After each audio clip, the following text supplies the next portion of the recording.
जी मुझे मॉर्निंग में फ़ोन आया कि आपका जो फ़ोन है उसको हम ट्राई से बोल रहे हैं और जो आपका फ़ोन है उसको बंद किया जाएगा क्योंकि हमें इंस्ट्रक्शंस दिए हैं पुलिस ने कि फ़ोन को बंद कर दिया जाए क्योंकि उस पर मुंबई में साइबर क्राइम में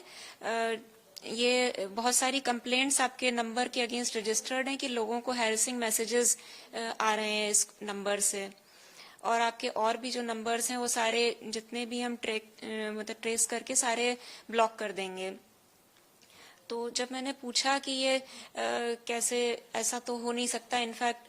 मेरे पास कुछ कॉल्स आ रहे थे बहुत इस टाइप के कुछ समय से, तो उन्होंने कहा कि नहीं ये तो केस कि शायद किसी ने आपको फंसाया होगा, तो इस तरीके के कॉल्स तो लेकिन आए ही हैं और फिर आप अपने हमारे एक आईपीएस ऑफिसर हैं, इनसे बात कर लीजिए। तो उन्होंने एक किसी और को कॉल ट्रांसफर की और फिर वो सो कॉल्ड जो आईपीएस ऑफिसर थे उन्होंने बात की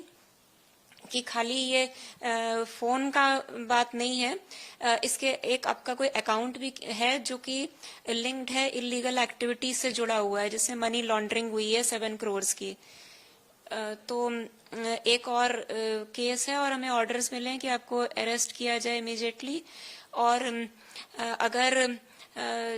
जब ये नहीं आप वहां आ नहीं सकते अगर, तो फिर हम डिजिटल कस्टडी में लेते हैं। और उन्होंने अपने किसी सीबीआई ऑफिसर से भी बात कराई,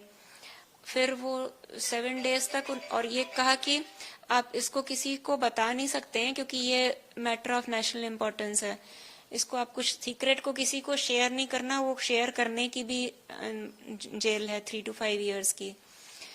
और उसमें आप सस्पेक्ट हो तो आपका केस चलेगा। फिर उन्होंने सारा कुछ मतलब 7 डेज के अंदर उन्होंने अपना पूरा केस चलाया कोर्ट में, और जज भी थे उसमें, जज, आईपीएस ऑफिसर, सीबीआई, सब कुछ बन के जो भी, और एक नया फोन खरीदवा के कि व्हाट्सएप कॉल और स्काइपी के जरिए उस पर कनेक्टेड रखा फॉर 7 days, 6 to 7 days। और फिर कहा कि आपको वेरिफिकेशन के लिए अपना सारा जो भी अकाउंट्स में पैसा है सब डिक्लेयर करना है और उसको सरकारी अकाउंट्स में ट्रांसफर करना है। उसका अगर वेरिफिकेशन हो जाता है और अगर ये पता चलता है कि उसमें कुछ आपने नहीं किया है, कुछ मनी लॉन्ड्रिंग, तो फिर वो रिटर्न होगा, नहीं तो अगर कुछ भी गड़बड़ पाई गई तो वो नहीं मिलेगा वो पैसा। तो बैंक से भेजा और फिर वो ट्रांसफर किया उसमें। जब आप इस टाइप से जुड़ती थी तो क्या वहाँ पे जज और ये सब कुछ फर्जी तरीके से वहाँ बैठे दिखते थे आपको उसमें?